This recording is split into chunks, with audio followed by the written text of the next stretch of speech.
Do you know this? You know this? In Igbo, it's called potas, and common name in English is called amaranth globe. Then scientifically, it's called Gongolima latifolium. This is natural remedy.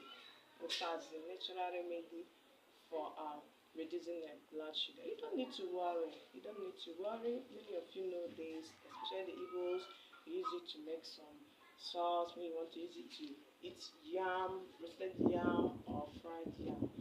Okay, so it's very, very nutritious, highly nutritious. It contains vitamin A, B, and C, as well as the minerals like potassium, calcium, and iron. Vitamin A, we know that vitamin A is very good for eyes. It enhances good vision. So it has a lead content.